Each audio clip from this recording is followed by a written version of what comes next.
नमस्कार दोस्तों, मैं प्रशांत आपका अपने श्री बालाजी स्पिरिचुअल ज्ञान और समाधान में स्वागत करता हूं। आशा करता हूं कि आप सब कुशल मंगल होंगे। आपके स्नेह और प्रेम से हम भी कुशल मंगल हैं और मैं बालाजी की पवित्र शक्तियों से कामना करता हूं कि प्रभु आप सबके मंगल करे।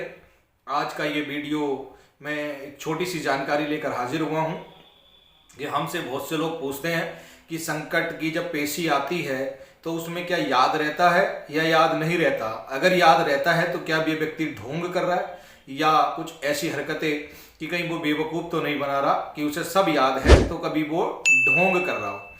तो इसी के ऊपर आज ये वीडियो बना रहा हूँ, अंत तक ज़रूर देखिएगा। और अंत में मैं एक जानकारी दूंगा कि 7 दिन की हनुमान चालीसा आप किस प्रकार कर सकते हैं या किस प्रकार हनुमान जी का पाठ करना है जिससे आपके आंशिक संकट जो आपके घर में संकट हैं वो थोड़े कम हो जाए और आपको लाभ मिलना शुरू हो जाए। चलिए आज का वीडियो शुरू करते हैं।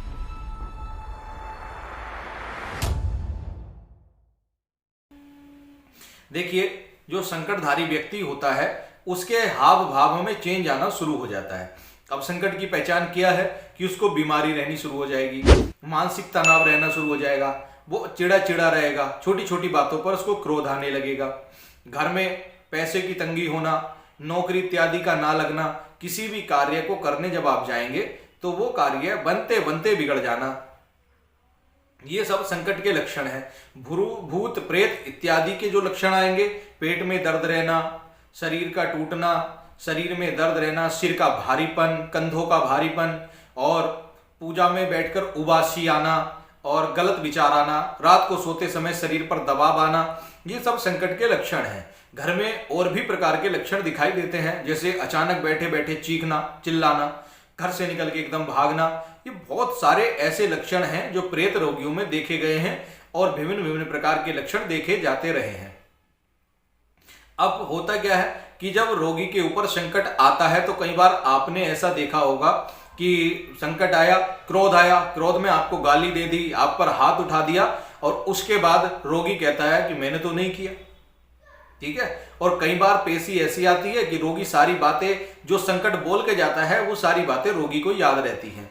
दोनों अवस्थाएं होती हैं कि कई बार रोगी को कुछ याद नहीं रहता और कई बार सब कुछ याद रहता है। तो ये क्यों होता है, आज यही मैं इसमें बता रहा हूं कि देखिए, संकट की भी पेशी 2 प्रकार से आती है। एक आती है आंशिक पेशी और एक आती है पूर्ण पेशी।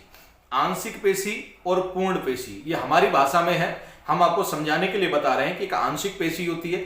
आंशिक पेशी है कि संकट आपके शरीर पर नहीं आएगा, वो आपकी बुद्धि को, आपके मन को कंट्रोल करके उसे जो बोलना है वो आपसे बुलवाएगा। जैसे हिप्नोटाइज मान लीजिए कि जैसे आपने डॉक्टर देखे होंगे, वो क्या करते हैं, वो मरीज को हिप्नोटाइज करते हैं और उनके मनोवैज्ञानिक तरीके से इलाज करते हैं।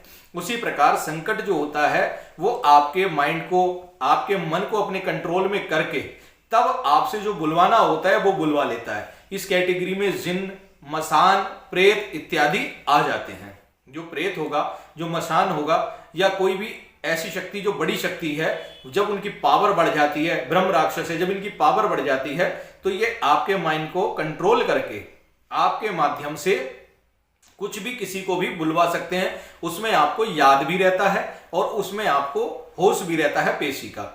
और जो पूर्ण पेशी होती है, पूर्ण पेशी में संकट आपके शरीर पर आकर खेलता है और उसमें क्या होता है, उसमें आपको कुछ याद नहीं रहता।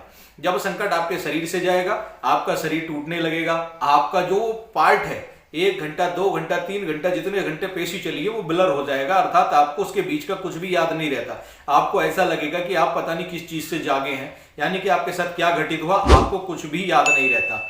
ये जो भूत, प्रेत, चुड़ैल, मशान, मशानी होते हैं, इनके 2 प्रकार से आते हैं। वो कंट्रोल करके भी आते हैं और कई बार आपकी बॉडी पर पूर्ण रूप से प्रदर्शित होकर अपने आप को जाहिर करते हैं। आंशिक रूप से कब आते हैं? आंशिक रूप से वो तब आते हैं जब सामने वाला व्यक्ति उनसे बात कर रहा है, उनका परिचय ले रहा है, जो गद्दीधारी है, जब उनका परिचय लेता है तो संकट वालों को ऊपर जो पेशी है उसको दिखता है कि सामने वाला कमजोर है और सामने वाला उनसे ज्यादा ताकतवर नहीं है, वो उनको हटा नहीं सकता, उनका कुछ बिगाड़ नहीं सकता। तो वो उनको चेतावनी देने के लिए, अपना परिचय देने के लिए, अपना दुख सुनाने के लिए कई बार आंशिक रूप में आते हैं, उनको धमकाने के लिए आते हैं। जब सामने वाला गद्दीधारी जो भी गद्दी लगा रहा है वो पावरफुल होता है, उसके पास बाबा की, माता की या किसी भी देवी देवता की, इष्ट की अगर प्रबल शक्ति है और वो उस संकट को काटने में सक्षम है, तो वो संकट फिर पूर्ण रूप से शरीर पर आता है और अपने बयान करके मुक्ति पा लेता है। तो दो प्रकार से पेशी आती है। तो जो लोग सोचते हैं कि संकट वाले को सब याद है, ये ढोंग कर रहा है, गलत है। संकट वाले को सब याद रहता है। संकट की इच्छा है कि वो उसको याद दिलाना चाहे या ना दिलाना चाहे। जो आपके शरीर पे शक्ति आने वाली है, चाहे वो पॉजिटिव हो चाहे वो निगेटिव हो, चाहे वो बाबा की शक्ति हो या संकटों की शक्ति हो, वो उसके ऊपर डिपेंड करता है कि जिसके शरीर पे वो सवारी लेने जा रहे हैं वो उसको याद रहने दें अथवा याद ना रहने दें। तो अगर कभी आपके सामने कोई ऐसा संकटधारी बैठता है जो कहता है कि मुझे तो सब याद रहता है, तो आप समझिएगा कि वो ढोंग नहीं कर रहा है। हाँ, कई लोग ढोंग भी करते हैं, लेकिन उसकी पहचान थोड़ी अलग है, वो मैं बाद में बताऊंगा कि उसकी आप पहचान कैसे करेंगे। लेकिन संकटधारी की पहचान यही है।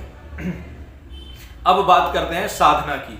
जब आप हनुमान जी का कोई भी पाठ करें, यानी कि 7 दिन, 11 दिन, 21 दिन की अगर आप साधना करते हैं, तो मैं सबसे छोटी साधना बताता हूं 11 दिन की।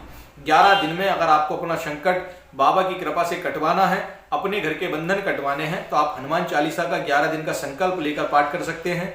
हनुमान अष्टक का कर सकते हैं, हनुमान बाहुक का कर सकते हैं, पंचमुखी हनुमान कवच का कर सकते हैं। इसमें आपको नियम क्या है, एक तो आपको ब्रह्मचर्य का पालन करना है। 11 दिन की साधना में आपको ब्रह्मचर्य का पालन करना होगा, फलाहार करना होगा, अर्थात आप अन्न इत्यादि ग्रहण नहीं करेंगे, आपको केवल फलाहार करना है एक समय, और 11 बार हनुमान चालीसा का, हनुमान अष्टक का, जो भी आप साधना उठाना चाहते हैं हनुमान जी की, उसका पाठ करना होगा।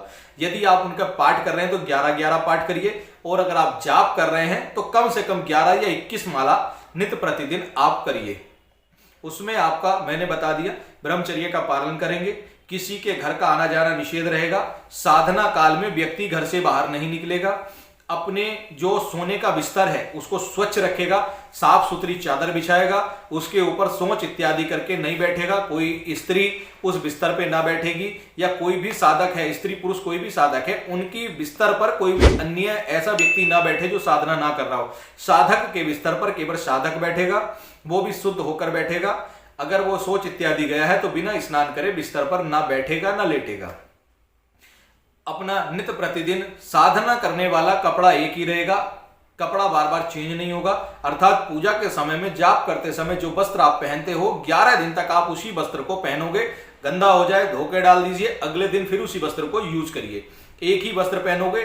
साधना काल में 2 घंटे 3 घंटे की साधना करी, उसके बाद वस्त्र निकाल कर रख दिए, दूसरे वस्त्र पहन लिए। लेकिन जब भी साधना करने बैठोगे सेम वस्त्र पहनोगे, इससे आपको अधिक अनुभव मिलेंगे।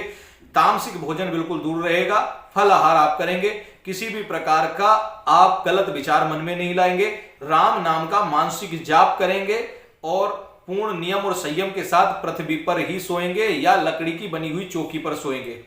जिस कमरे में साधना करेंगे वो कमरा पूर्णतः पवित्र और शुद्ध रहना चाहिए। अखंड ज्योत जलेगी। 11 दिन 21 दिन की जो भी आप साधना करेंगे उसमें बालाजी की आपको अखंड ज्योत जलानी है और वहीं पर बैठकर साधना करनी है। दशांश हवन करना ना भूलें, या तो प्रतिदिन दशांश हवन करें या लास्ट वाले दिन आपको दशांश हवन करना है। संकल्प कैसे लेना है? जब भी आपको साधना करनी हो, हथेली पर, सीधे हाथ की हथेली पर जल, 1 रुपया, थोड़ा अक्षत, चंदन इत्यादि पुष्प रख करके अपना नाम, गोत्र, कुल, पता और तिथि बताकर बाबा से संकल्प ले लेना है और वो संकल्प लेने के बाद पृथ्वी पर वो जल इत्यादि छोड़ देना है। ऐसे आपका संकल्प हो जाएगा। अब बाबा को 11 दिन तक आपको जो है भोग लगाना है। भोग आप मिश्री का, गुड़ चने का, 2 लड्डुओं का, पान का इत्यादि आप भोग लगा सकते हैं अपनी सामर्थ्य अनुसार। सामग्री घर में लाकर रख लीजिए, क्योंकि 11 दिन तक आपको घर से बाहर नहीं निकलना है, तो पंचमेवा पहले ही घर पे लाकर रख लीजिए। नित्य प्रतिदिन बाबा को भोग लगाइए।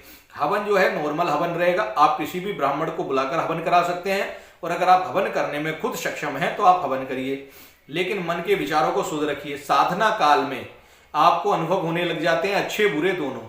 जहां पर आपके मन में पवित्रता है, बाबा पे विश्वास रहेगा, तो आपको अच्छे अनुभव होंगे। और अगर आपके मन में कुछ गलत विचार चलेंगे, गलत धारणाएं चलेंगी, तो आपको गलत अनुभव भी होंगे। अगर आपके साथ कुछ भी साधना काल में गलत हो रहा है, यानी कि आपको अनुभव हो रहा है कि रात में, मैं क्लियर बताता हूं, रात में लग रहा है कोई स्त्री आ रही है आपके साथ गलत व्यवहार कर रही है स्वप्न के माध्यम से, तो समझ लीजिए आपकी परीक्षा का समय है। आपको अपने गुरु से बात करने की आवश्यकता है।